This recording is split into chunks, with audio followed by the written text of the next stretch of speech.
still from Dorchel, Niche, New Belgrade, Red Star, Partizan. I'm picking players from different clubs now where I'd have got how it was before, picking players from Red Star or Partizan. But now it's great to see that the other players are coming in, that they're at the standard where they're up for selection. They're putting themselves in that kind of frame. Hi guys, today's special guest is Darren Fisher. Before becoming head coach of Serbia Rugby League, Darren played an integral part in the most successful period of rugby league in Spain. A combination of genuine love for the game and empathy through lived experience has put Darren in the position to mentor hundreds of young men over the last decade or so. In this in-depth interview, we'll go over Darren's time with both Spain and Serbia, amongst other topics. We hope you enjoy. Every few miles it became a club, and the big point were in Valencia. But then we started to expand up the north coast, out to not too far off Barcelona, but we went down south as well. Kind of followed the borderline, but yeah, we've got a team in Malaga, Alicante, Valencia. Obviously, like I mentioned, we're a big point. We're 6 clubs in there at one point. Ladies and gentlemen, before I introduce today's guest, I want to thank you all for tuning into last week's episode with Steve Brady, which was all about France. Thanks to you, we managed to reach number 41 for rugby-related podcasts in the UK. Now we have a man who both Stu and I are super excited to chat to. Darren Fisher, welcome to the show.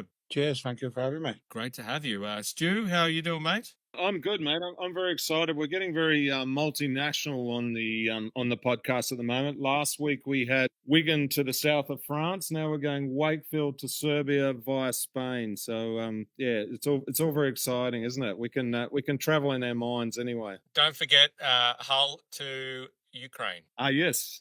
Yeah, exactly. Yeah, so it seems to be starting in the north of England and then spreading out across Europe. So that's fantastic.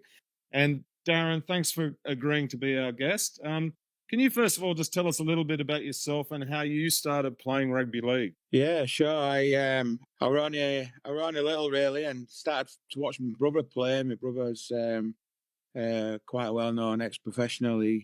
He had a great career before Super League merged.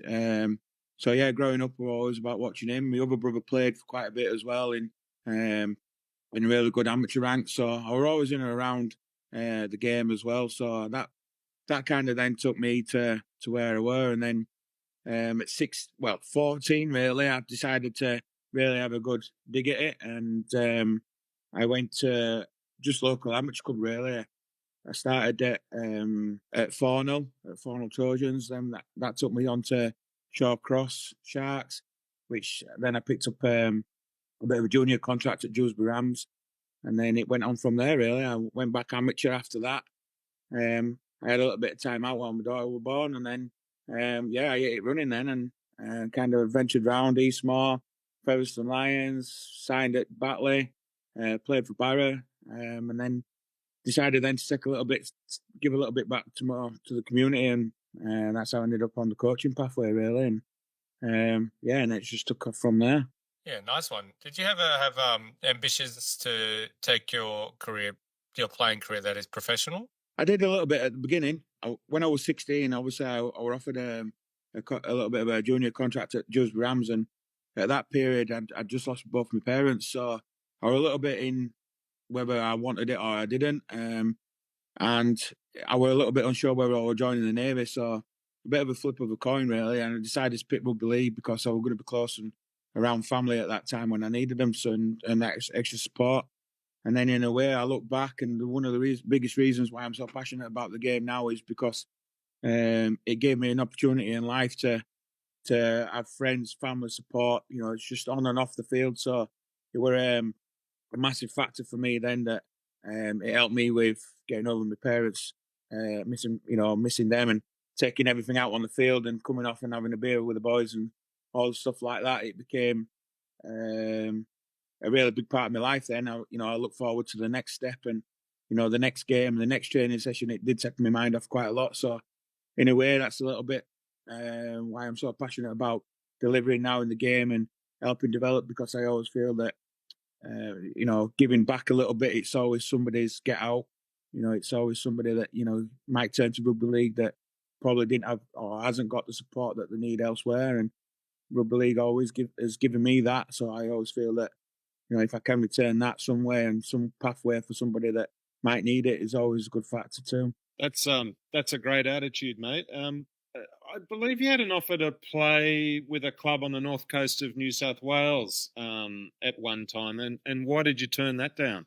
Yeah, well, Evans Head. I was still sort of playing at that time, and this is how I eventually ended up in Spain. To be honest, I was still playing, and I wasn't quite at the end of my career, and I wanted an opportunity to go abroad and play a little bit. So I looked at Australia as sort of the player coach roles because I was already coaching at Wakefield Trinity by then, and so yeah, Evans Head was one that popped up, and I made contact with them and the opportunity to fly over, and so we're offered a contract as a player coach, and I decided to go on holiday at that period, and because I had my children were all young, we were all pretty babies and stuff, so we went on holiday to have a think about it, and because I'd have had to go on my own for at least 6 months of the period, so a big part of the season. So as we went on holiday, we went to Spain, and then I laid on a sun lounger thinking about it, talking about all the things, and I just said to my wife, "So well, I can't believe there's no rugby league in Spain. It's such a close and big European nation that I'm surprised they're in here." And so I dug a little bit deeper, and by the time I got home, there was an advert out for looking for players in Madrid for both codes. So it kind of looks a little bit like fate. I can't believe we've just been talking about it. So that's how I made contact then with Spain, and then it became that I could either go to Australia and go for 6 months out, on my own, or I could follow the venture what Spain's offering. And by the time I'd spoke to Spain and everything else, that seemed to be the key. 2.5 hours flight, I can go on my own. I can be back in a week, and it kind of just took over. Then I just followed that because I just saw a massive area for growth and development, and then that's how I ended up picking up the Spain role. Yeah, that's hugely fascinating to me. Few questions around it. I mean, Stu's magnificent research, which I assume is correct, he actually had the next question, which is, we believe that you originally connected with Spain to be a player. How did that come about, and do you have Spanish heritage? But my question is, well, one, do you have Spanish heritage? But how was it advertised? How did you stumble across it? How does the word get out there for these kind of things? To be honest, I can't. Well, for the first part, no, I haven't got any Spanish heritage. I was looking to play. They advertised it for a team in Madrid, looking for both mix of union and league players. So when I made contact, I was just looking to play at club level, to go over and play for Madrid, or side in Madrid, which I thought would give me the experience or something that I was looking for, to experience playing abroad, different cultures and stuff like that. So I always wanted to do that, just young in my coaching career, just simply because of the experience and everything. And then as I spoke to them more and more, it became that they wanted to create rugby league in the country, and they tried in the past, but the businessmen of such is a story that it became too much about money and not about the actual passion for the sport, which is what excited me a little bit more, because if somebody's passionate, then I'm on board with it. So, and then that's how we really clicked. So then by the time I had emails to and fro, it more like they would after me coaching experience rather than playing, which suited me as well. It were a blank canvas for me. So the next thing in all that, I booked a flight to Valencia and I were off. And I went and met four board members, and that's all there was at the time. So starting from 4 to probably we had nearly around 400 people involved in rugby league at one point. When the clubs were started to grow, it really shone, because within a year we were in World Cup qualifying stages. So it became really massive really quickly. So I was there just putting sort of the platform and how to be sustainable and getting people active and into the game really, and how to convert from union to league. And so I found myself going over every month for a week at a time, and really creating coaching clinics over there, educating players to be coaches, bringing people in, trying to make it exciting in different towns and villages, and trying to get a really big buy-in, and then that's how the growth became. Every through mile there became a club, and the big point were in Valencia. But then we started to expand up the north coast, out not too far off Barcelona, but we went down south as well. So kind of followed the borderline. But yeah, we've got a team in Malaga, Alicante, Valencia. Obviously, like I mentioned, we're a big point. We were 6 clubs in there at one point. So yeah, the growth just grew. So that's kind of like the stepping stones, and the plans that I'd put in for the 3 month were soon active in a month. It's the stepping stones for 6 months were done in a month. So with the year plans that I set out for the board to try and achieve, we'd completed them in half the time, in 6 months, and the growth just went from there. Phenomenal growth.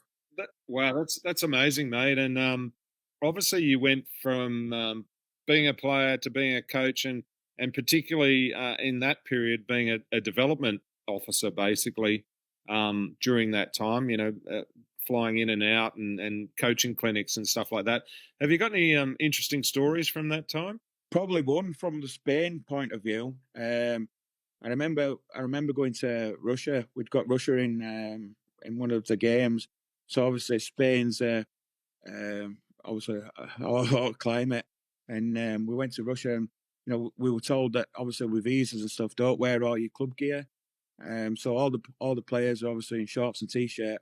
I don't think it's going to be cold when we get there. I'm used to it. I'm from Wakefield, so I'm used to the cold climates. And so anyway, we boarded the plane, and everyone was in sort of summer gear. And when we landed in Russia, it was -2, and it's absolutely fine for here, but for those that have just gone from 20 plus to -2, so it was kind of like a Cool Runnings film if you've ever seen it. And so when they come off the plane. The rule about no club gear were gone. Everything that I had in their suitcases was on their back. Because we were walking through airport, and they had nothing in the suitcases, they had nothing in the backpacks.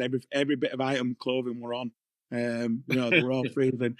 So I just looked back at the team, and they were all shaking and shivering, and so that was probably one that I look back and I'll always remember that one, because Cool Runnings was a good film, but it did not remind me of that when they all got off the plane.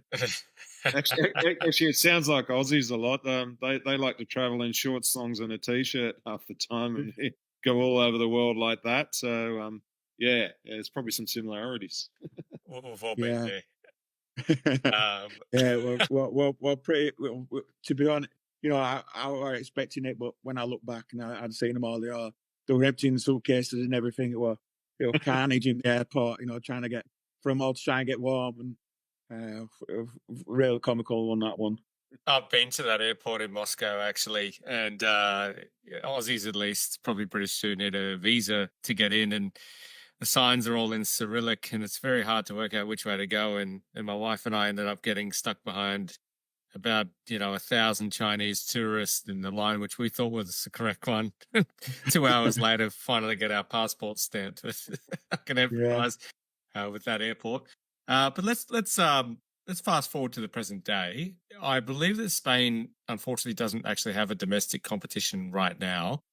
What are the difficulties there, and was rugby union a help or a hindrance in developing the game during your time? Yeah, unfortunately, because trying to be careful what I say, but the downfall to Spain was particularly it became about money again, and I think that was a big hindrance, because none of the guys played for the jersey or played for the clubs for the money, and as soon as it started to be about money and making money, it became what it became to me. Then it was not about the passion and delivering that no more. It was about how do we make money on this. It became more of an item, and businessmen were getting attracted again, and because it had the potential to, because it was worth something. It was worth something to a lot of people that, the money became a hindrance to me, because it put stumbling blocks into what we were trying to achieve in development. People, volunteers will come out to work, woodwork, and help you, and they will come to see something great. When it becomes, oh well, I'm not doing it because I'm not getting paid now, it becomes a massive stumbling block, and that's what it became. And they were one after the other, and that was my time to move on when it became worth something to someone else. So that was one of particular reasons to step down. Not only that, I'd been there for 6 years, so I did fancy, another challenge elsewhere. So I'd left them in a good place, really. If it's worth something and it becomes a value, then obviously I've done a decent job, I think. So, but it's just one for me. I never did it for money. I funded all the trips to Spain, in and out. My own hotels, my own accommodation, food, everything. I found that elsewhere. Um, so yeah, it wasn't about the money doing on there. To be honest, it was all about the passion and desire to play in the jersey. So yeah, and then obviously on my retirement, a couple more followed, and it just sort of disbanded. Then a lot of clubs folded. They didn't see the desire that someone else coming in, could bring. So um, obviously they've tried again. I know Mike Grady had messaged me, as a good coach who were at Widnes at the time, and we spoke about how he could redevelop that. At the moment, I don't think they have. But yeah, so, and on the second part of it, the rugby union, that were always a big hindrance, really, because in Spain we struggled to insure the players because we weren't recognised at the time by the government. So to get insurance for the players, they had to get individual insurance, playing insurance. So that were a little bit of a stumbling block too, because rugby union were recognised, they could play for any club or the country and everything, and all their insurance is covered. It's a bit like playing a fake sport kind of type, because we're playing rugby league over there. It's worldwide, but for a country not to recognise it, so that you can't insure your players is quite a big stumbling block, especially when we were bringing sort of like the French heritage players in that are used to being insured, everything given, and for them in France to come over to Spain and then absolutely have nothing and having to find their own insurance and stuff. That was quite a big thing, and so yeah, not so much of the union sport, but there were quite a lot of few things that politically that made it really difficult to achieve and attract players in.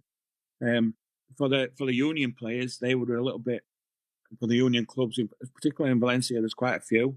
It's quite a big, obviously big sport is rugby union over there, but the stumbling block there was they didn't see that we were trying to work out where the season could start and end to sort of fit the players. So then they'd be playing rugby or a form of rugby all year round. So they wouldn't necessarily need so much in pre-season. They would be actively fit and throughout the year, and that's where I was trying to achieve that. If a player wants to play a league, it won't be so much as week in, week out, but every fortnight, and then obviously training, obviously developing skills. It's exactly the same. So ball handling, tackling, obviously there's a little bit different around the ruck, but you're still being actively in your core skills. So that was kind of where I went, try and angle really to try and get players over, and it did work for, like I say, because we got quite a lot of players over, and we formed quite a lot of clubs quite quickly, and they were all union-based players. We didn't really get many. We got a few footballers that give it a go, which are great as well, because obviously the agility and and stuff like that from being a footballer, obviously quick on your feet, and stuff like that. You can always help develop people like that. So as long as they had a desire for it, that attracts me, because I can always coach core skills. Yeah, I love that answer. That is an absolutely fascinating answer to me. So thanks for being so candid with it. I guess one of the parts, this is a question not on the run sheet, but when the NRL went to Las Vegas, the advice that they got was to refrain from using the word rugby so much, because coming from Australia, it's really, I just take it for granted. Rugby league is obviously, we're our own sport, and we're shit all over rugby union in this country. No one ever talks about rugby union in this country. So for the fact that we, in a lot of countries, aren't even recognised as a sport comes as a shock to many, many Australians. And the solution that the NRL were considering doing was to just keep referring it to the product as the NRL rather than rugby league. Do you think that the fact that we share the word rugby is a hindrance or a blessing? Should we change it? I mean, it's a big question, but what are your thoughts on it? I mean, particularly here, it's just league. We don't really say, "Oh, we play rugby league." It's I play league. We particularly in Wakefield, we've only got one club, but we must have around 30 around the district, in or around amateur clubs. Obviously, I'm on the doorstep of Wakefield Trinity, Featherstone Rovers, Dewsbury Rams, So we've got quite a lot around here that for league wise. So particularly we don't really play union. They do coach it in private schools, but there's only one club. Probably Sandal and Pontefract are your closest two rugby union clubs, where I could name 20, off the spin of rugby league clubs. So it's really big here. But then obviously, like when you do go to Spain, we were trying to coach and develop in schools. So that were another big aspect to try and get the youth through to obviously help grow and obviously get the sustainability. But coaching in schools, like we went as a national side, and I got the players that had flown over to obviously do some development with us. And going to schools were great, but quite a few times were like, "Oh, when do you play the Kiwis?" And it were like, we're a bit way off that, but they saw us as the Spanish rugby union side, nothing else. They couldn't see past that. We thought we were playing the Kiwis. A lot of asked us about the Six Nations, things like that. So we were just, oh no, it's a different type of rugby, and so we always the shitter type. had to refer to it 13, yeah. Darren, there was an Englishman, Dean Buchan, who headed up the Valencia club and was on the Spanish Rugby League board, who at one stage was looking to promote a European club competition. Do you know what sort of ended up happening there as far as Spain goes? Choose my words carefully. It was found out it was just a money-making scheme, trying to make profits off rugby league, which me and him had a few choice words over. One of the reasons why I left Spain. Like I say, when it became a business opportunity, he wanted to make Valencia Hurricanes a big part of League One and £1 million stadium in Valencia. Business opportunities, wanted to pay me, wanted to pay the staff, which is all great. But when you've no money, you're selling a dead horse, to be fair. And it's one of the reasons why it all became tits up.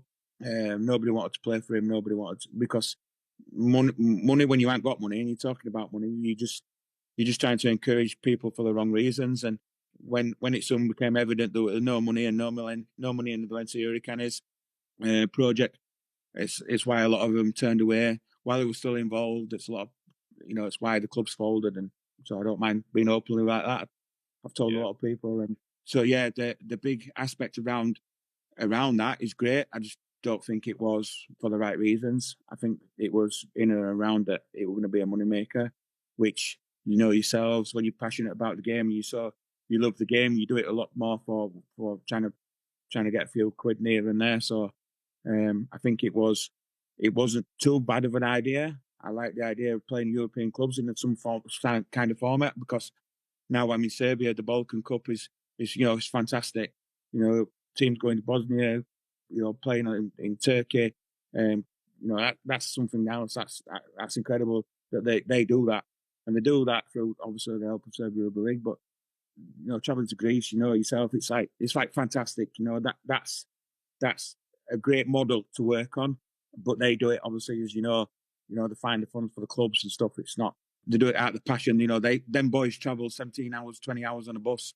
You try and do that. You try and do that, and you're trying to pay one player and not the other. It's impossible. You've got to be on the right model and things like that. And I don't think it was, to be honest. And it became more political than it was worth over the passion to do that sort of thing. So yeah, I think it was just wrong management, to be fair. Yeah. By the way, I totally agree with you, Darren. And I actually wrote an article questioning both the motivations and the practicality of the whole thing, and I copped quite a bit of flack for that, to be honest, from those guys. But I think I was proven right in the end. So we've got to do things for the right reasons, and unfortunately, rugby league does attract some people who think it is a money making thing, and it's definitely not as far as these things go. Yeah, the mindset's got to be right. Yeah, I totally agree. It's got to be on the right model, because, like you say, I mean, it wasn't so much about the money making. It was around the money making scheme, and it was a factor that you can't make money unless you've got money, because you can't. They're trying to expand. Like Valencia Hurricanes. I said to him, I'll pick you the squad. Use players out of Valencia. You're gonna have to strengthen it. You're playing Featherstone Rovers. Featherstone Rovers are coming over for a pre-season game. I remember that. Yeah. He just went straight over his head. And he was like, no, I'm in charge. I'll pick my side and I'll pick it from Valencia. I'm not bringing any players from outside Valencia. Okay, well, I know what strength is in Valencia, and I know Featherstone Rovers quite well. So good luck with that one. And obviously, and then he said, well, I'll cut recording at 40 minutes if we're getting hammered. And obviously, Featherstone Rovers live streamed it to their own fans. So at 100-0, you know, it was, and they brought 3 players in from Salford in end. So if he'd have listened, he'd have saved some brass, and he got players from Madrid and played more of the national side, and it might have been a little bit more competitive than what it was.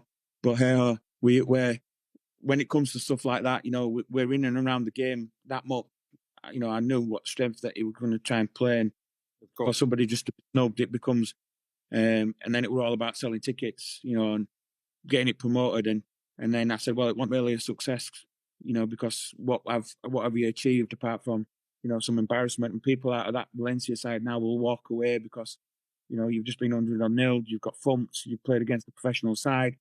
Yeah, but we sell 100 tickets to Featherstone Rovers fans, you know, but you've seen no development, you've seen none of what we're trying to achieve or what we've been trying to achieve for the past 6 years. You know, you've just seen that you're selling some tickets. So fair play, all right, you've got a bit of money, but you've now got nobody, because nobody wants to play.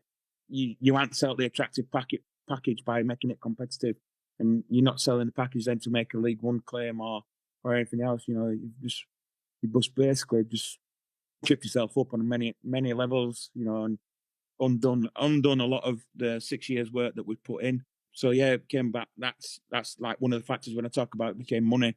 You know, well, we're selling tickets. Well, we're selling tickets, but you've just sold them all to Featherstone Rovers fans that have travelled over. They've all come on the same plane. How many true Spanish people have you sold tickets to? Yeah. You know, and you give me that figure. If there's 200 or 300 of them, then yeah, all right, yeah, I can see where, you know, we're trying to reach out in the game, but there wasn't anybody. There were nobody that came. You know, it were all Featherstone Rovers fans, and them kind of things. You know, I just think, well, if you want to throw money around and you're talking about money and stuff like that, and that's one of the reasons how we got president in Spain, because they come out with all this big plan about money and everything, but when it turns out there were none in the pot to start with. So yeah, like I say, we soon found out. And like I say, when I did read the article, and I totally agree, because the one good thing is that when it all did go with a European club thing, is that nobody else fell into that kind of category. You know, it was quite.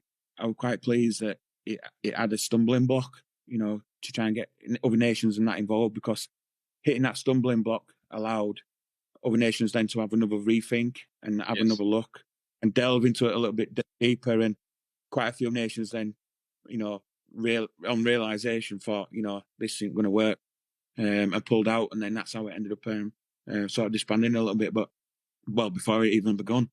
But yeah, that's, you know, a lot of things like that, you know, like when we're talking about passion in the game, because if you want somebody to do something, you've got, you know, if you have no money in a developing nation, you've got to be able to bring something out of them, and they want to do it for the desire and passion. But as soon as you start paying one person and you want them to do the same job and stop paying them, it becomes very tough ask. You know, they're just going to walk away. But whereas everybody's on the same wavelength that, you know, oh, I'm not getting paid for this, but you know what? I really enjoy this. I'm buying into this. I like this. You know, I'm excited by the next chapter. I'm excited by this. I know, but I don't get paid for it, but I want to put all these hours in. Same as amateur rugby league and everything else. You know, everyone buys into the game because they love the game. You know, there ain't many people that do it, you know, that for the money. You know, and that's a key thing where I think it became, you know, how it folded before. We experienced when you know, with the businessmen and that, when it all started up in Barcelona, and it was always about a business project, not about the true desire and about the true passion of the game. And, you know, it's quite sad, really, but yeah, unfortunately, it does attract people like that. Yeah, an all too common story, as Stu said, and I can't imagine the travelling costs not being complained about by the League One clubs, considering they whinge about Cornwall being in the competition. But this is actually our last question on Spain, and it's a really positive one, because you actually took Spain to the brink of the 2021 World Cup qualification. Tell us about that journey and what you learned. It was about, you know, when I got into Spain, like I mentioned, there were 4 people, and they all became board members. There was just myself, and I were asking like, "Well, have we got any interesting players?" There were nobody, no players, no nothing. When I went to the first training session that we arranged, we had no cones, and I had 1 ball that were like a bar of soap. So that from that moment, it was all like, if I'm doing it, I'm doing it full on. I mean, I'm buying into this because this is one hell of a journey that we could all achieve. And the buying them from the players became really good. And then it went from like the under-8 stuff with senior players, playing the ball correctly, a little bit more on the tactical side of rugby league, and the tackle technique and stuff like that. It all differed. But then throughout that, we became a really solid kind of a squad. That obviously his first game we went. I was a little bit unsure how it'd go, but I went to Belgium and beat Belgium 12-10 in our first ever international game.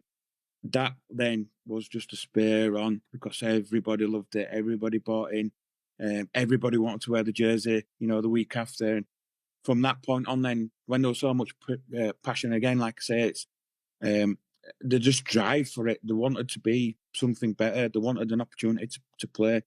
So then throughout then, it was just about selecting the right players with the right skill set that the team would achieve. But they only achieved that by putting in the hard work. Like Sky Sports not being available over there, that were a hindrance, because they couldn't watch any rugby league over there. So the clips that I was sending to people, it were like clips on how to be an halfback, and identifying some players that I could send them clips to, prop forward, where does he go in the line? It was kind of all the homework stuff that they needed to do, and as well as stuff on the field. So yeah, and then it became where we could introduce, some of the French heritage players. We actually played Serbia, and we played all the domestic players. I think we thumped something like 60 odd points to 0, or 60 odd points to 6, or something like that. And then we played them in the World Cup qualifier not long after that, and we lost 24-20. We were a similar squad, so it just showed how much development they could do, and how much they could pick up if they just bought into it. And then that pathway then just followed suit. We just seemed to be dominating sides a little bit, and some points in the game we wasn't, but we really seemed to set a platform where we lacked in skill, we'd gain in team efforts and working hard for each other. And that were always kind of the ethos that I still carry through in the coaching, that we might, whoever I'm coaching, if we ain't got the skill set of the opposition, then, we work that little bit harder, in getting off your line, work that little bit harder in contact, work that little bit harder, receiving the ball and getting over the advantage line, work that little bit harder playing the ball, in good time, and, fighting to get up, all those inches that we talk about in a game, trying to get on the post. And it's just core skill, and that's what I just had to really buy into the players. I even set quite a comical story as well. I got a sports psychiatrist involved in Spain along that pathway to get to those World Cups, because with me, I was always like, we've got to do this, we've got to do that, we've got to get here, we've got to do this, we've got to do that, we've got to be proactive, we've got to be doing this. And sort of like the culture in Spain is that if you're aggressive, there's something wrong with you. They think that you're like a little bit crazy. So I had to bring a sports psychologist in to kind of up the level, and try and get to some sort of balance. So the sports psychiatrist, he was in the changing room, and I left him to it, because he was speaking in Spanish to the boys, and I left him to it. I thought I'd let him do his job. I walked in, and everyone's got their eyes shut. We were 20 minutes from kickoff. I was like, what the? He's put them all to sleep. I was like, get up off your feet, I was like, come on, wake up. We're 20 minutes from kickoff. The sports psychiatrist didn't say out to me until after the game, and he went, I don't know why you brought me. And I went, why? What's the matter? And he went, it was calm before the storm. We're trying to get them all gearing up and thinking. And then you come in and you just erupted the changing room. And I was like, well, to be honest with you, I thought they were asleep. I've never seen a team like that 20 minutes before a kickoff on an international game. So, flat out.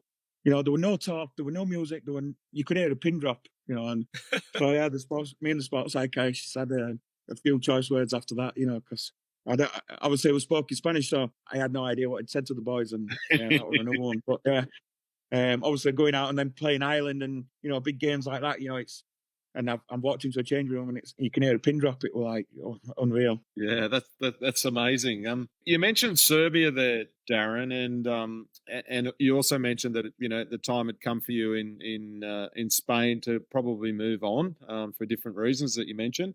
How did it come that you became crossed the line, so to speak, and became the Serbia coach? Well, quite a few years back when I finished, I went pro.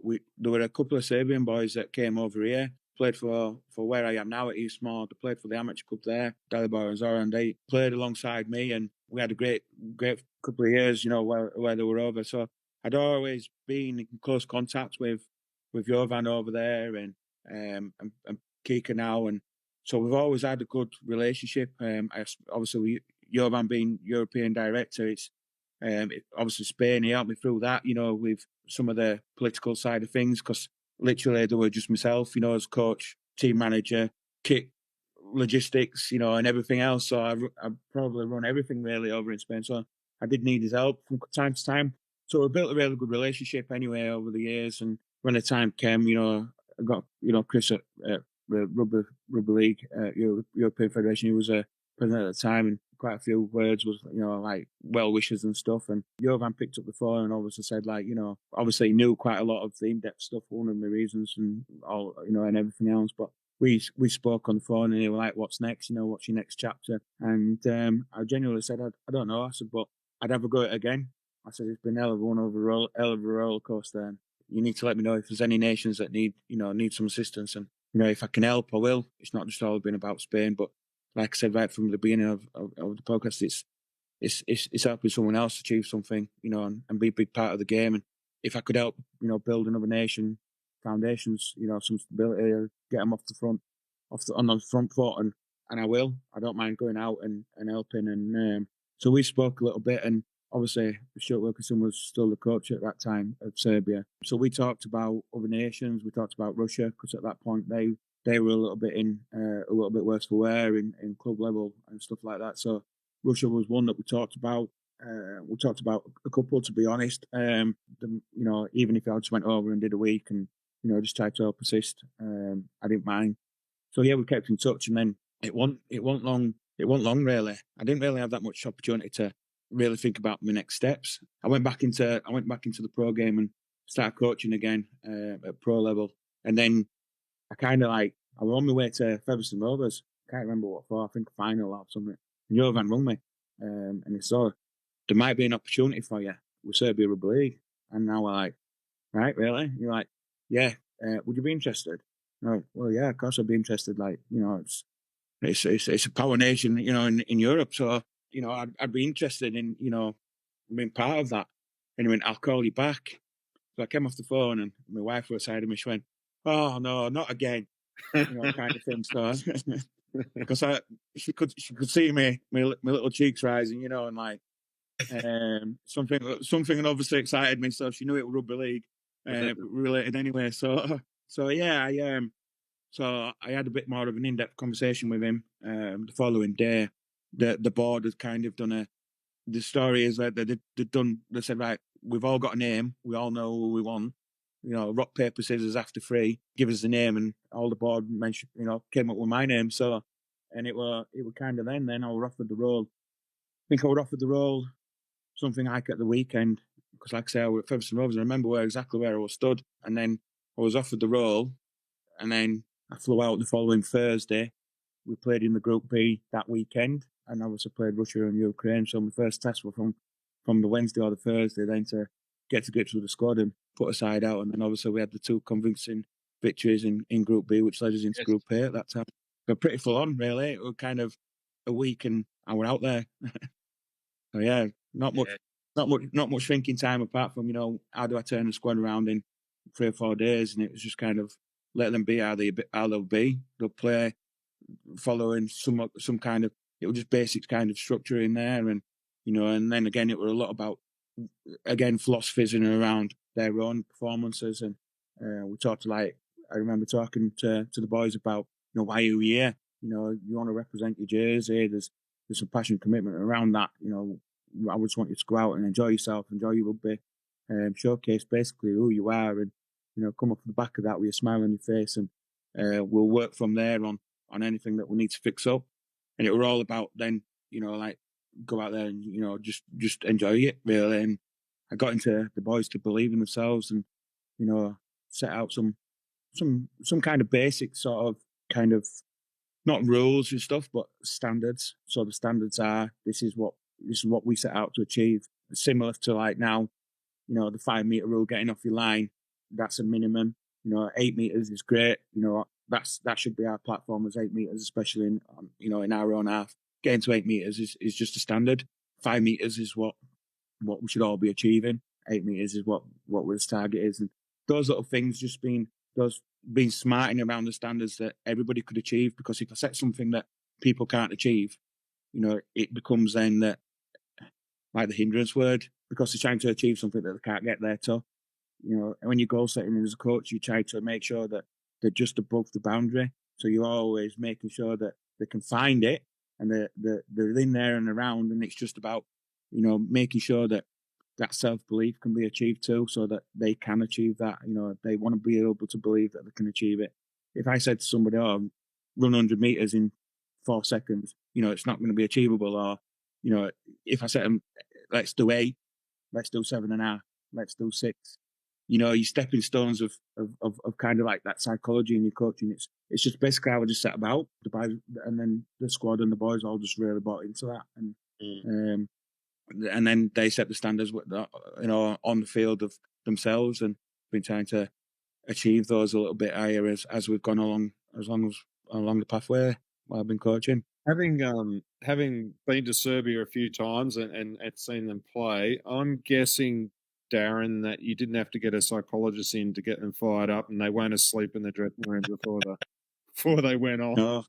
In fact, I think it's probably totally opposite. Oh, 100%. It was kind of, you won't believe the culture difference, because then I was going in and calming them down, not to try and take someone's heads off or, so yeah, different, massive. But that's something else that excited me as well, because obviously the culture difference, but not only that, is that when you've got a team that's so patriotic about that, going out there and playing in that jersey and want to rip roar in the middle of the field, as a forward, as our play, that's something that you just spare on, because adrenaline, it makes your hair stand on.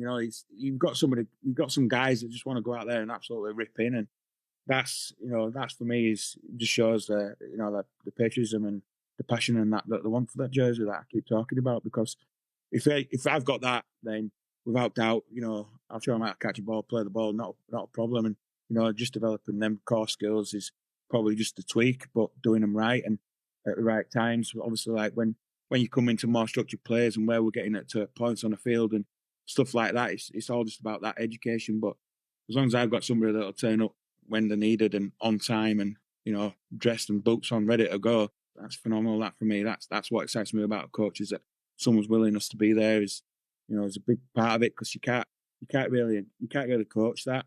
You're coaching, you can help bring that out of people, but you've really got to be in and around wanting to do that as well. And that sets some own personal achievements as well and own personal success. So yeah, that on the culture thing, yeah, we're quite extraordinary. A change, bit of a breath of fresh air, really, and walking into the changing room when everyone's up for it. Yeah, absolutely. Can you give Stuart and I know a reasonable, I think Stuart knows a bit more than me about Serbian Rugby League, but can you give our listeners an overview of Rugby League in Serbia? Like how many players actually play the game there? My understanding is there's dedicated Rugby League players that don't play rugby union there, for example. What's your understanding of the local competition and the way the sport goes about things there? It's a real big part of why Serbian Rugby League has been so successful over the years. The one thing that I soon realised is that you don't play both codes. Any sort of union players a union.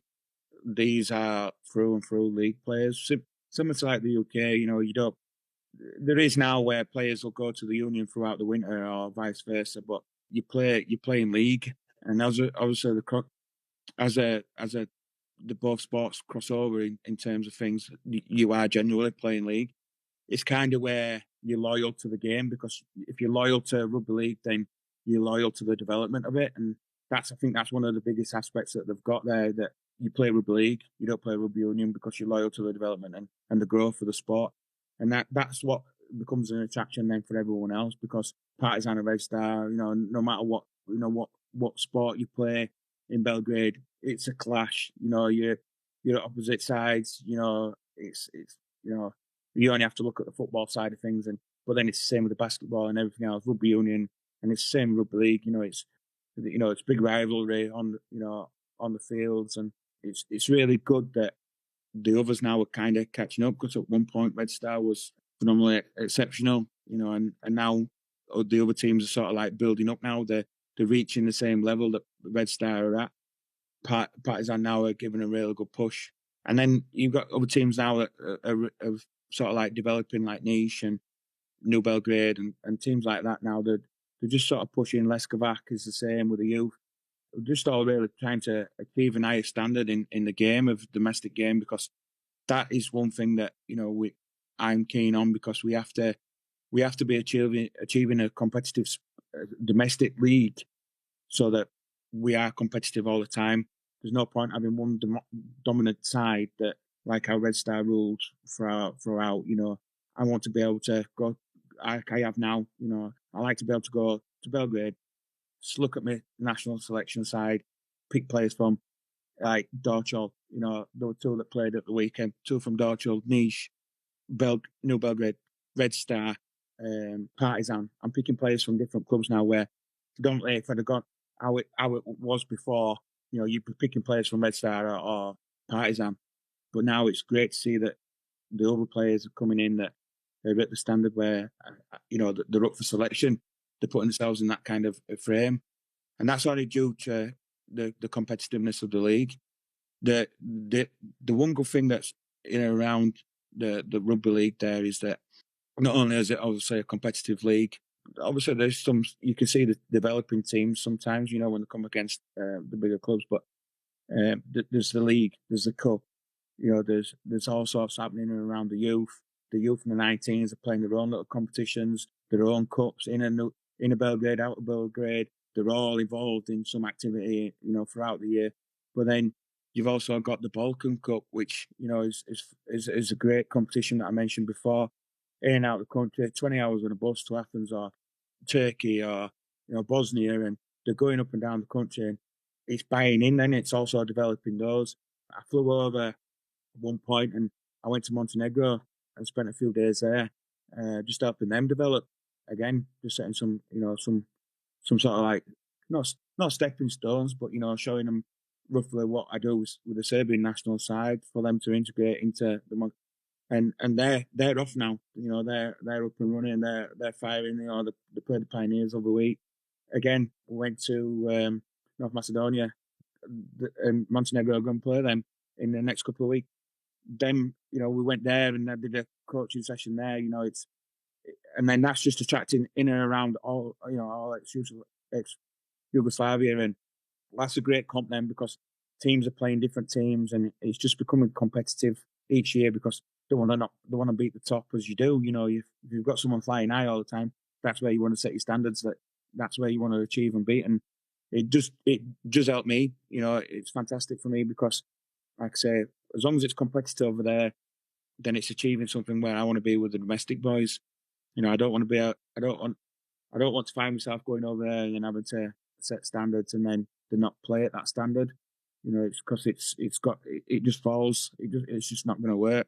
So being able to go over there, like last week, some standards into the game, and then they'll continue that in the next couple of weeks before we go back out. But it's just those little bits that help me, obviously, as being national coach. So as long as it's competitive, the 19s are involved, the 16s are involved now.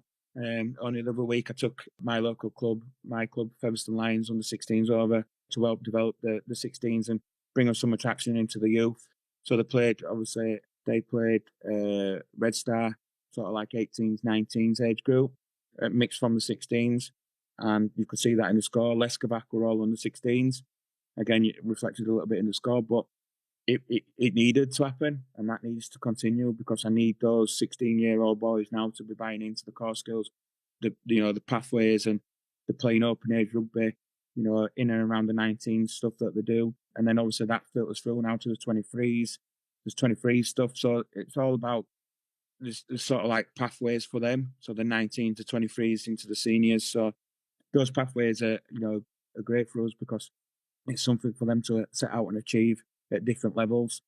So we can just keep building on that, and then it's really good at the moment. Do you find, Darren, we have here in Australia and also in your part of the world, you have players who basically live their life around rugby league, and that's basically their life. Are you finding that in Serbia, that there's that sort of passion for the game? Yeah, 100%. You only got to look at the board members. They do a phenomenal job, and it's a life. I can pick up the phone and they'll be doing something with rugby league related. They're not chilling out in a cafe. They're running around constantly, either finance competitions, helping develop a team, they're marking the field. They're actively doing something in and around all the time, full time.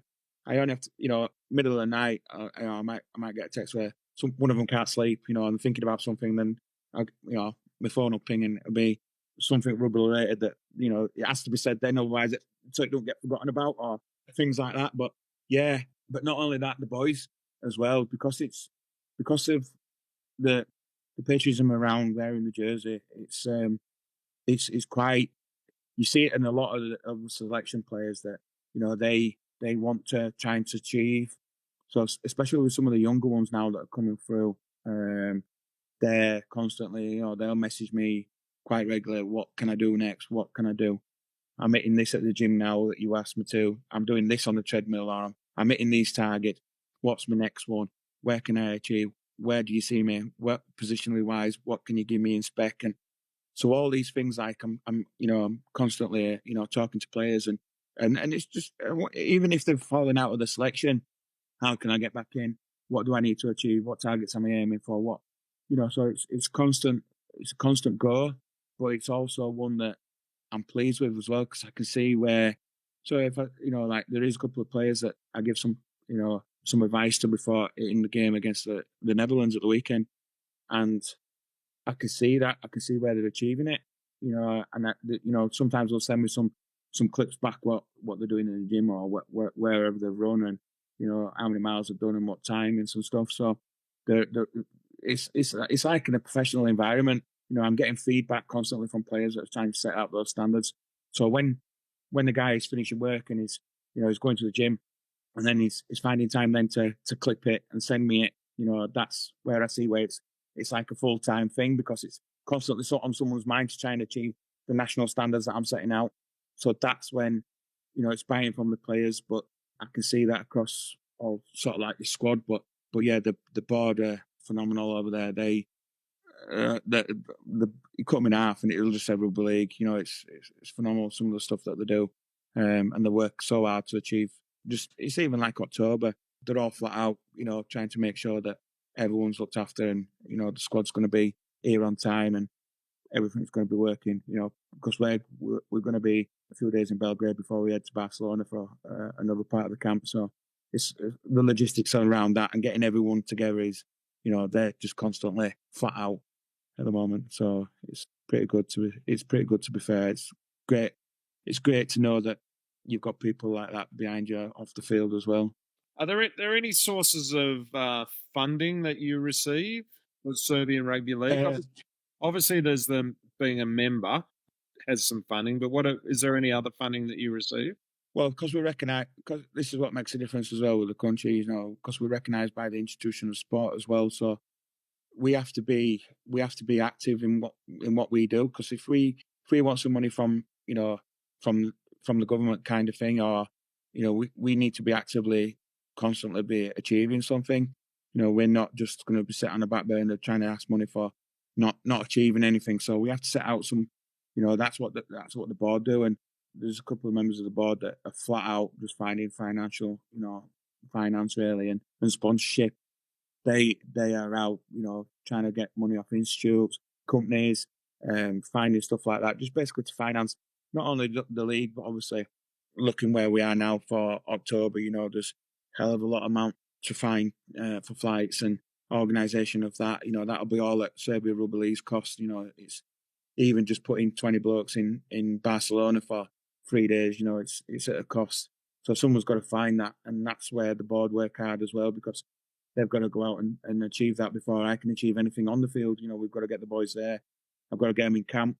How do we do that? Well, it becomes it's a little bit of a burden, because someone's got to find that money, and we've got to go out there and do it. And it's not a case of that, oh, how do we? Oh, I don't think we can. It's a case that we have to, and we will. And that's where the board work hard as well, because my expenses are covered. It's one of those, every time I go out, my expenses are covered, and it's like that. Every time we've got a game, the Netherlands at the weekend, for us it was not so much of a important game from our point, and then when we look at what it's going to cost, it's going to cost me for the week. It's going to cost. We flew Alex over there, so that's another cost, because it's one of the players that we wanted to put in that environment, and and test where he's coming from as an 18-year-old lad. So those, it's an extra cost where we want, we played in niche. The higher of the field were €1,000. It comes everywhere with a lot of expense. So it's really pleasing that the institution of sport and the government and that buy into it, because we can show that we're actively trying to achieve something. And the one good thing about Serbia, though, is that when you are over there, they're so patriotic about sports. It's phenomenal. Like, you only have to go in a restaurant, and there's sports memorabilia all over the walls. They're really, obviously it's just, there's football, there's basketball. They're buying into every bit of sport. I went to the sports fair part of the beginning of the year. It were rammed with children, with kids, youths, adults, all looking around the stands, the sports. We obviously Serbia Rugby League had one, and like paddle. There were all sorts. I couldn't tell you what wasn't there in sports related, and that just shows then as a nation now how much that they are into the sport. It's not a case of like, oh, we just do this, or you're not limited to anything. There's sports everywhere, and I think that's one of the biggest things where Rugby League over there gets a lot of financial support, because they're buying into that somebody's creating something at an high level, and we're playing at an high level sport, really. I love that. I think moving on to the next question now, actually. We can all agree that Serbia has immense potential in terms of rugby league, and in my opinion, they're achieving it domestically. Probably haven't realised it fully on the international stage. What do you think they need to do to go to the next level? I think this is something that I was pondering at the weekend, because it's the one good thing is that domestically we've achieved the top 10. They've never been in the top 10. So since I've been in Rome, we've done it twice now, because we dipped out and then got back in. But to achieve the top 10, it's been generally because we've had the domestic players there, and the skill level has been good enough to get us to that point. It's now to the next level where we need to be a little bit better domestically in terms of our squad. But not only that, then we need to be looking at who we're playing and things like that. So the Netherlands, for instance, last year they played 5 consecutive weeks. They're going to do the same. So they bring all the heritage players over for 5 weeks. They host them. They play them for 5 weeks, send them back home. And they're going to beat sides who's, they're only playing domestic side. Scotland were a domestic side. We were a domestic side. I had 18, 19-year-old boys in that team on Saturday, and they're playing against, first graders and all that have been playing for a lot of years. It makes a massive difference to playing domestic and playing heritage players. And I knew the outcome was going to be, I was hoping for a lot better, but I knew it was going to be a tough ask, generally because I spoke to Mike Ruby and I said, are you bringing the Aussies over again? And he said, yes. Well, right, okay, well, outcome's going to be the same, because I'm going to play with our domestic boys, because I need to give them an opportunity to be in the squad for next month. Well, this month now. And that was the point of the game for me. I want, as much as you want to win a game, because that's why you play it, but it was a lot more, the game were a lot more for me rather than the result. So, because generally you're looking at heritage players and what you can bring in to strengthen the squad. And I also need to make sure that those players that are going to the gym, doing the extras, texting me, asking me what they can do next, are given an opportunity, Because if I shut the door and say, right, okay, we're going to bring all the heritage players in because we've reached the top 10, well, that ain't going to work either, because all of a sudden then they stop going to the gym. They stop working hard. They stop working harder to get in that squad because they feel that the door's shut.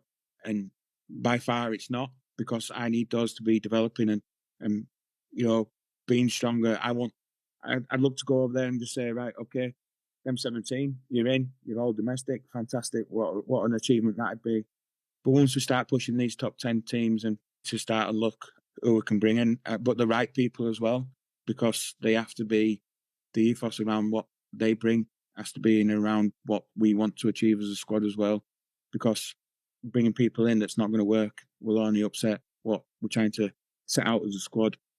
We're a lot about morals, working out for each other. Like I say, it's part of my philosophy is that. So if somebody comes and just doesn't want to break a sweat and not really work hard, he's not really going to have any impact for me or for the squad as well. And then that'll be kind of on me then, because I've made a wrong choice in his selection. But yeah, we've got to look at who and why we're playing them as well is kind of a big factor, because it's like the Netherlands. We know we were going to bring the Aussies over. It's the spine. They play really well.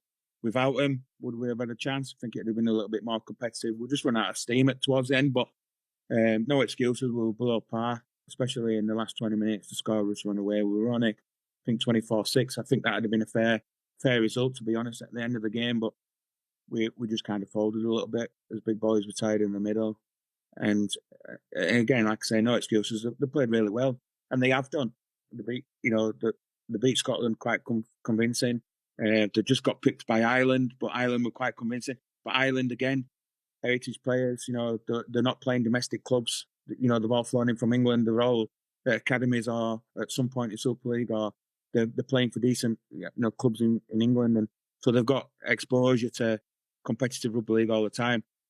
And then that's how, they were getting in front, and that's how they eventually beat the Netherlands. I think just the experience pipped them. But you've got to kind of look at where that goes as well as other nations, because Malta and Italy at the weekend, you look at, and everyone's congratulating Malta as, as a shock, I guess, as a shock result. But then when you look in, the depth of the squads, that's, it's evident, from someone like me that, is always involved in or around the squads, and you can see the difference in where they're trying to achieve it. They're trying to regrow. Malta now have got even though they've had a few debutants, they've got an established squad. They know the strength of it. They know what they can achieve. Malta, Italy was, on the other side, a lot of debutants back into international rugby league, trying to achieve something else, trying to achieve again the goal of being a dominant force. You could particularly see from sat on the fence that where the game could potentially go. And the only bonus for us is that everyone was shocked about Malta's result. It took the kind of light off ours result as well, to be fair. It was all about Malta when I flicked on media, which were good for us, especially after how we finished. But again, yeah, it's just where you are in the top 10. You've got to be able to think that, oh, hang on a minute, we're going to have to fetch some boys in here because we need to be strengthening on this part or experience more than anything. If you're looking at bringing somebody in, experience, where do you see where a squad is? What are we lacking? What do we need? This kind of thing. And it's kind of walking on eggshells because you want to bring that right person in for the right reasons too.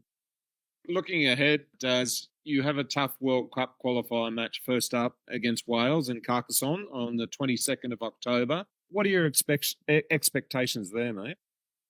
I just want to compete. My ultimate goal is competing. If I can compete, then if we're in the game and we're in the mix for the 80 minutes, then we'll hopefully take us chance as well. That's kind of where I see the game at. If I can get a competitive squad to compete for 80 minutes, then we're well in the mix of that. What I don't want to do is compete for 20 minutes, then not compete for 20 minutes, then compete again and not compete. Then we're only competing for half of the game. And you look at the experience that the Welsh have got, and you only know that you only have to give them a sniff or let them smell the blood, as the saying goes. But and they'll take it. They'll take the chance as well. I saw the squad that they're announced, and there's some experienced guys in there, and you'll give them an opportunity, and 50-50 they'll take it. So that's something that we just need to be smarter on around.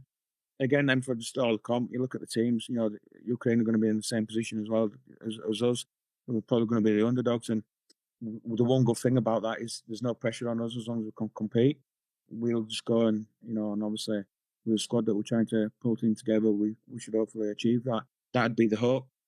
Compete and then just see where we are in periods of the game. So we'd look at a 20-minute spell and see where we are.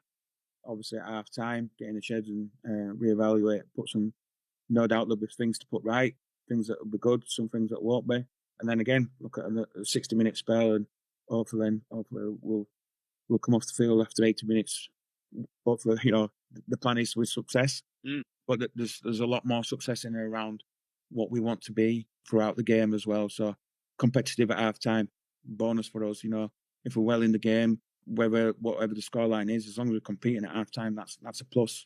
We're up there, rather than being writ off after the first 20 minutes. Competing at half time, competing at full time is the ultimate goals, and then we'll just try and check us chances when we try and get them, really. Yeah, definitely. And good luck to the team. I'm certainly going for Serbia in that game now after this interview. Are you happy with the reduction in teams for the next World Cup from 16 to 10? Bluntly, no. I think it knocks a hell of a lot out of what you're trying to set out to achieve. Obviously, when we've been doing the interview, I've talked about, financial struggles, the hindrance on rugby union, getting players to convert. And then obviously, like, when I were on about the passion and stuff for it, there's a lot of nations there that would love the opportunity. And although Italy, and Greece, they made it, that was so inspiring for a lot of nations, more than, like the people at the top. If they can't see that people were cheering them at, whether it was 60-0, it not even mattered. Supporters cheered them teams on because they wanted them in the World Cup.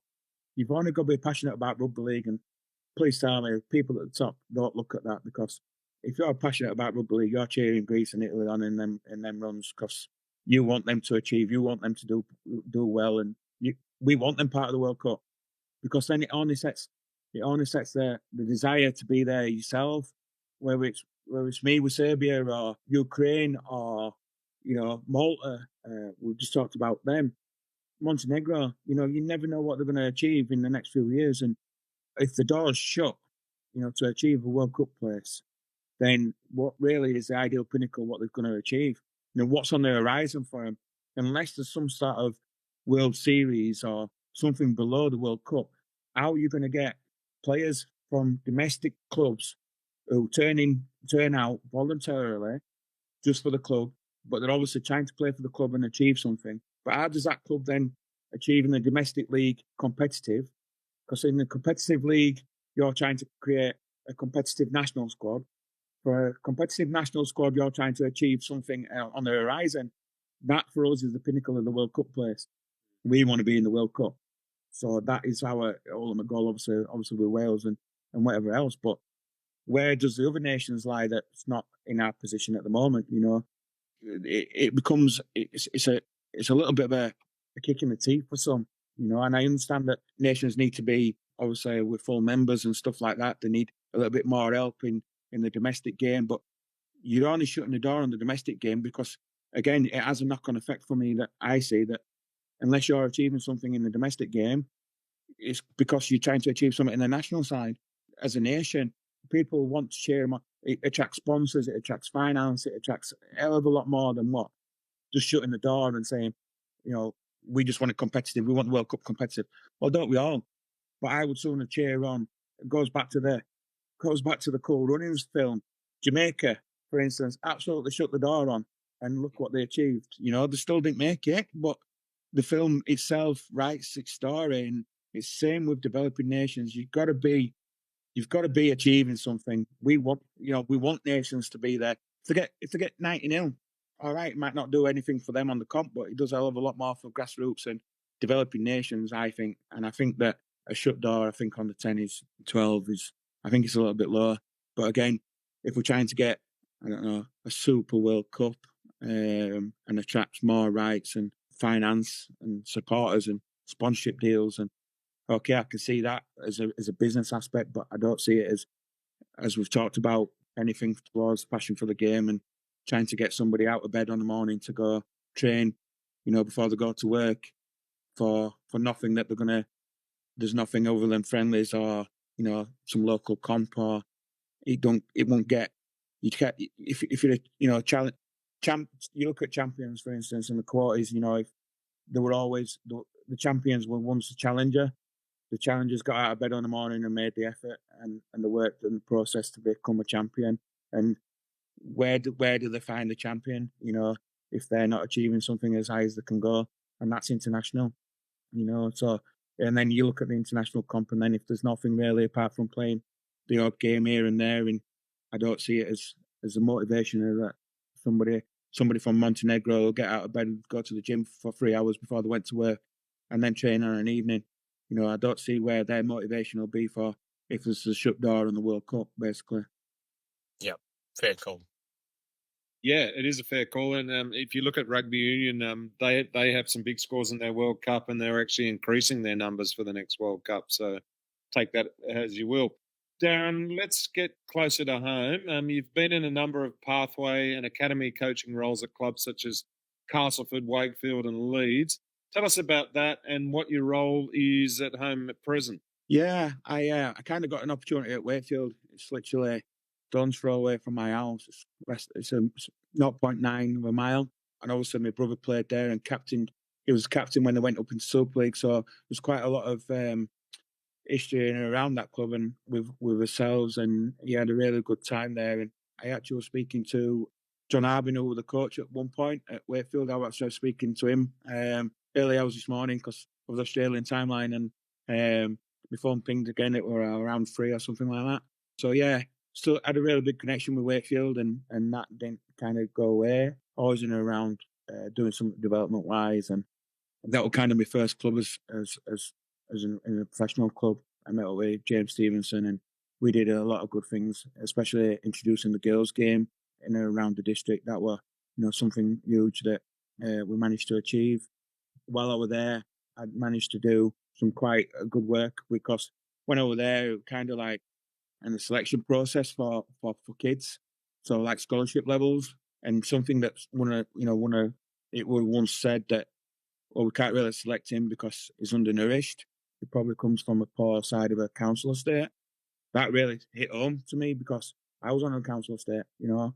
This is where you get grassroots from. This is where these boys are the key, or the girls now, and you often find the ones that come from the parts are looking for something, like I've mentioned about myself, a 16-year-old boy that I found Rugby League, as my go-to.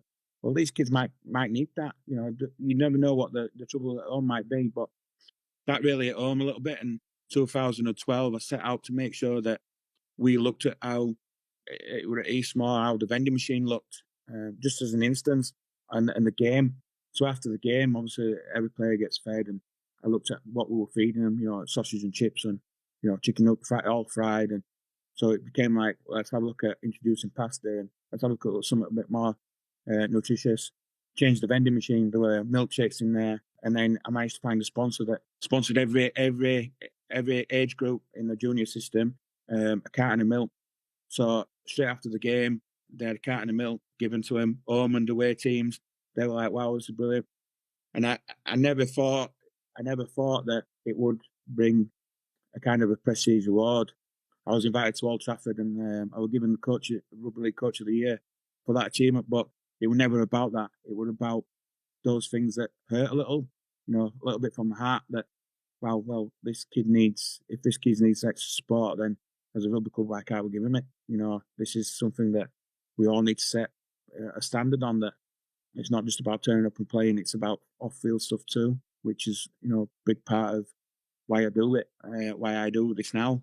So yeah, that led to a few things. And obviously then I picked up the Spain role there. I came in between that. I went to Castleford with Darren Higgins. He invited me on to their sort of like pathways coaches, and I went there. Did a little bit of Castleford Tigers. An opportunity came to join Lois's team at Leeds Rhinos and work with the women and the under-19s girls, and doing 16. And again, then just from the James Stevenson, when we were doing the ETP and created that with the girls, that was something now I wanted to see. And obviously it were also in a way that would help me in my experience as a coach as well, having to coach and deal with the differences between the game between the boys and the girls as well at high level, which were great. And then I also did the 15s and 16s boys there, which again, do the 15s, 16s boys on one day and then do the 19s girls on the next. So, but at the same club, and again, Leeds Rhinos is a phenomenal club. It's you only have to spend a couple of days there, and you can see the standards that they set out is remarkable. So yeah, I enjoyed all three roles. It's obviously given me quite a lot of experience now. I help with all coaches and coach mentor, and at the present moment now I'm director of rugby at Featherstone Lions.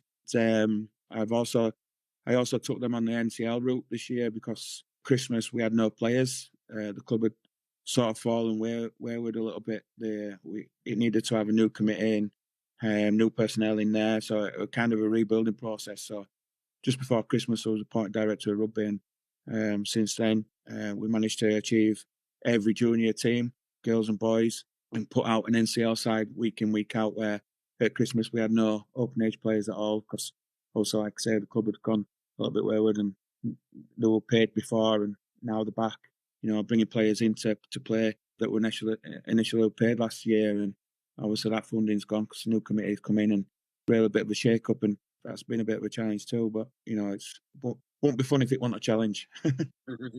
You've got an amazing story to tell. If I don't make you blush here, a truly inspirational figure, a real rugby league philanthropist. But we're actually out of questions now. Is there anything that you'd like to add before we wrap up? Probably just the excitement around now October. Really looking forward to squad announcements now. We're working hard. My phone's just been pinging like hell. We're just chasing players just for flights and things like that now, and doing that all hard work to make sure that everyone's here and on time, basically. So I'm looking forward just now in the next couple of days to confirm the domestic boys that's in the squad who've made the cut, and also the players that we're bringing in. There's some well-known names in there, and I'm excited now to work with that squad and let's see what we can achieve. And so yeah, it's being able to have the opportunity now to work with domestic Super League NRL players in one environment now is going to be one of the experience, and no doubt if we ever do this again, it'll be a talking point. How did that go? So I'm just excited now, just get that out there and really see what we can achieve. There's quite a lot of players that we've been successful, because the only problem is when it comes to October is when they're in Super League and NRL, they're looking at operations or minor things and trying to get fixed for next year, and that becomes a stumbling block because there's a couple of players now that are on the verge of new big contracts in the NRL, and an ankle clear out might be a minor operation, but it's a significant one because it needs to be done now, not in a month's time. So that's where we hit the stumbling block, because we're trying to bring those players in, but end of the day, NRL is paying them a hell of a lot of money in their contracts, and we have to be acceptance of that, because it's their bread and butter at the end of the day. As much as we want them to represent the Serbian jersey, it's also, and them too, they're well, they're really keen to represent. It's just the timing of the games, but hopefully, at one point we do get everybody together and actually achieve being a dominant team and become not the underdogs as such. So yeah, exciting times in the next couple of weeks. I'm really looking forward to that. Absolutely. Got my backing, that's for sure. Stu, any final words before we wrap up? I do want to ask you a quick food question, Darren, because I like to ask food questions on this. Best food, Madrid, Belgrade, or Wakefield? There's quite a lot. Because you typically definitely not Wakefield. It's your fish and chips, and it's the fast food stuff. It's all the stuff that's not good for you unless you're a good chef.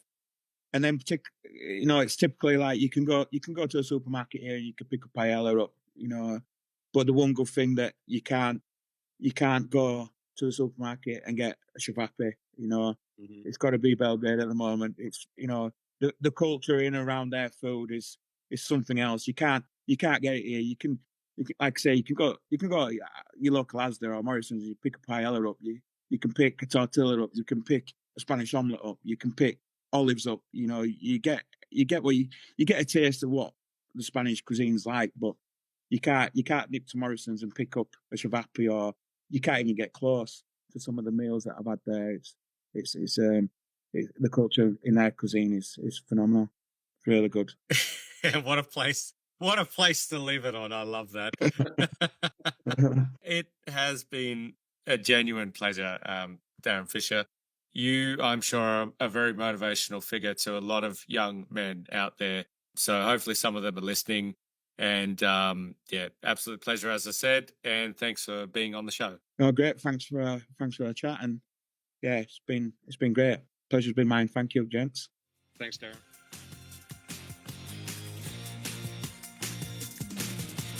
Thanks for listening to Everything Rugby League. If you like this episode, give the show a follow and leave a review. For more news and insights, follow us on Facebook or head to everythingrugbyleague.com.